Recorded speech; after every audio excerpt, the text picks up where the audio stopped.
If you were about to fall into this, please slow down, watch this video, and let's talk about this. End of year anxiety, aka hyperstimulation anxiety. I just learned that word right now.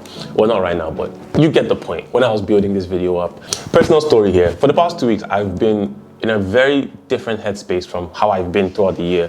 And I've just kind of been rolling into this feeling or this kind of mood where I feel like I didn't really do much with my 2022, at least compared to the last years. But I wanted to take this one very seriously because I feel like this is a trend where every time at the end of the year I start to feel really down, and it happens in birthdays, it happens like in thresholds of your life. So I wanted to understand how I always tend to fall towards the negative on certain occasions on things. When I find first of all, I think I'm a very positive person about things. I'm very positive about life. I don't really try to get swayed by negative things going around, but I feel like I've been falling into that, which is not good. Anyways, if this is something that you've been facing, let's talk about it in this video. In this video, I'm going to be talking about end of year anxiety, and you know what I'm talking about. You know that feeling you get at the end of the year when you just start to feel like, did I really accomplish everything that I wanted to accomplish? Or did I have that, like, I didn't make $50,000 this year, or I didn't make $2,000 this year. I didn't get a raise at job, or I didn't start my business, or I didn't do anything. And you just start to think, like, sometimes those kind of thoughts just kind of breeze through, and you let that energy follow you into the new year. And yeah, it passes down, but one thing I understand about thoughts, or at least like the bad thoughts or bad emotions, is that they will always come back. So one thing I wanted to do this year is I wanted to be very intentional. This whole year I've tried to be intentional with the way I feel or the way I react to things, just because I feel like growing up as a man, or not, okay, hold on. Not as a man, but as a person in general, you're supposed to not let your emotions be the controller of the way you react to it.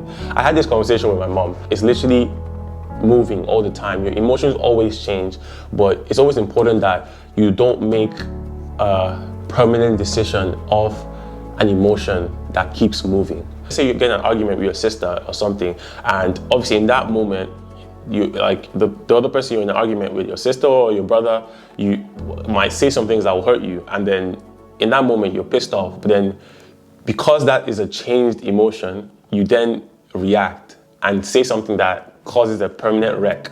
And obviously when you switch from the emotion that you currently are into a different one, which is a happier one, it doesn't change that because you made a permanent stain with a changing emotion. I've always read about people that have so much good control of their emotions that they're able to make clear decisions. And especially of the kind of person I'm trying to build myself to be, where I plan to be in control of a lot of stuff. Back to the end of year anxiety thing. Anxiety usually comes from stress or a fear of doing something. It's basically a response to stress, like in a psychological way. And some may say it's kind of normal, but obviously there are levels where it can get out of hand. Now, talking about end of year anxiety, which actually has a term called hyperstimulation anxiety. This one is where your body basically bombs the anxiety on you from nowhere without any chance of explanation. And you kind of don't have a control of it, but why? That's where my question lies, and that's the reason why I'm making this video. The number one reason, feeling like you haven't accomplished enough for the year. Actually try to sit down and think back. I'm like, I actually did.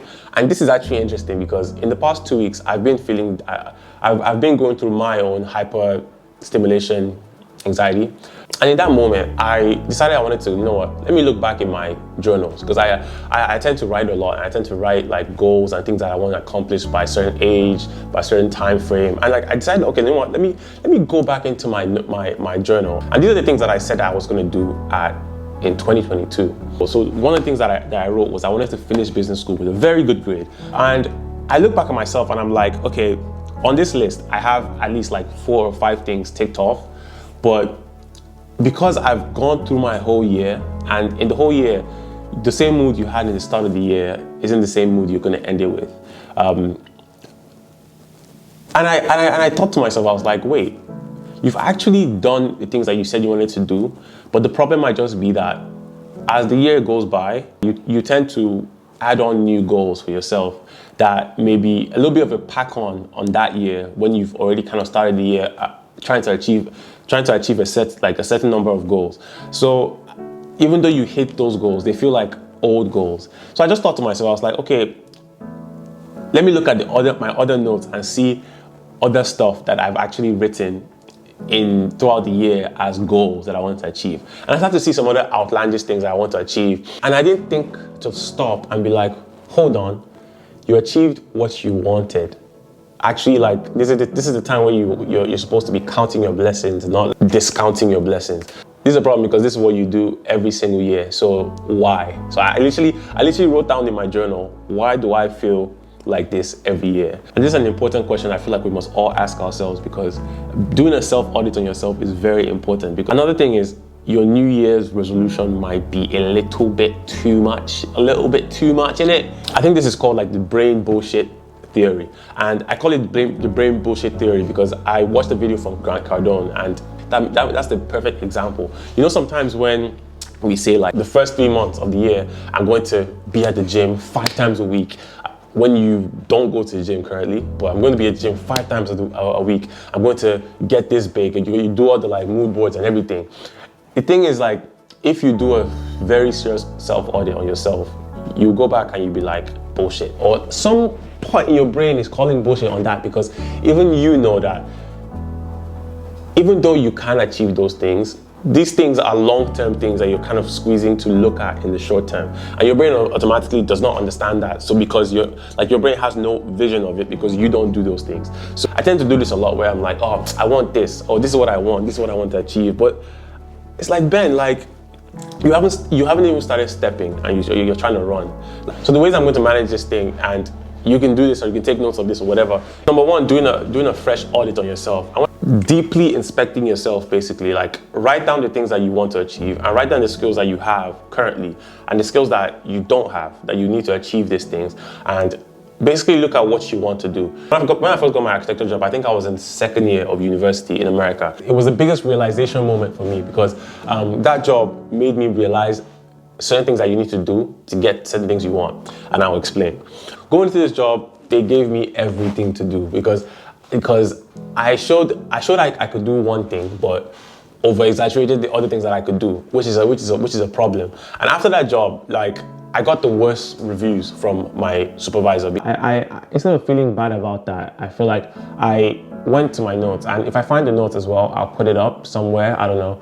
I didn't know what I was doing back then because obviously I was young, but I did it because I was feeling bad and I didn't want to ever feel that bad again. I literally wrote down like a company financial statement, or not a financial statement, but I wrote down like a statement of Benedict, and wrote down my name at the top, everything, and I wrote down all my skills, all the languages I was about to say all the languages I can speak, but all the languages I plan to speak, everything that I knew how to do in this life, every skill, every hobby, and then I split them up into the ones that I know that I'm good at, the ones I know I can get good at, the ones I know I need to get good at, the ones I don't really have to get good at, and then kind of to understand the things that are actually necessary to me in the architecture field. So going into my next job, my next internship while in school, I basically blew their mind up. Not to my own horn, but I basically I did way better in that one because I had learned skills that I was very conscious about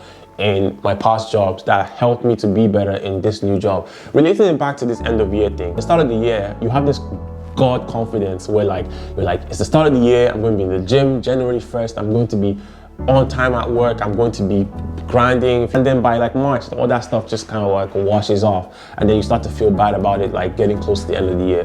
But one thing that you can do when you start to get in that mood, just kind of do the same thing again, because I feel like this is me learning from my younger self, where you give yourself a self audit, because that would help. So it's basically going back, writing the things that you're good at, the things that you want to get good at, and where you actually want to get to. This is something that I feel like as young people we tend to struggle with, and I'm a victim of that too, because I still feel like the place that I want to get to is very sparse. And fair enough, I'm still young, so that's perfectly fine. And if you're young, that's the same way you should feel about it. But you should have an idea of where you want to get to, kind of, and know the skills that you need to get to that point. Finally, the last thing you need to do is just rest, relax, and be present. Not trying to be philosophical or anything, but I wanted to leave you guys with this quote. I'm just going to read it out to you guys. And it says, "Tomorrow is a mystery, yesterday is a history. Live today, it's a gift. That's why they call it the present." One thing I'm going to do, I'm going to try to do from now forward is obviously trying to be more present and have visions and have goals, but understand that where you are today is where you've wanted to be over the years. And just actually think about, try and remember your 2022 self, try and remember your 2021 self, try and remember your 2019 self, try and remember what that guy from 2010 used to dream about. I'm going to be present in what I'm doing right now. I know I have goals for the future, but understanding that everything I'm doing right now is what I've always wanted to do. And the things that I've actually planned to do, if I actually put in the work, I'm going to see them and I will be happy in that moment without regretting anything. So anyways, I feel like I've yapped your head off too much with my rant. Anyways, it's the end of the year, guys. Please be happy, stay with family. It's Christmas time coming up. Do something amazing, get some sweaters, get some cake, get some chicken, get some goat. Anyways, hope you guys enjoyed this video. Comment down below what you think about end of year anxiety. Do you face this, or am I just like an odd person that just faces this alone? Comment down below your thoughts. Comment down below what you've been feeling, and let's have a conversation in the comment section if you need it. As I say, you've been amazing, I've been Ben, and I'll see you in the next video. Peace.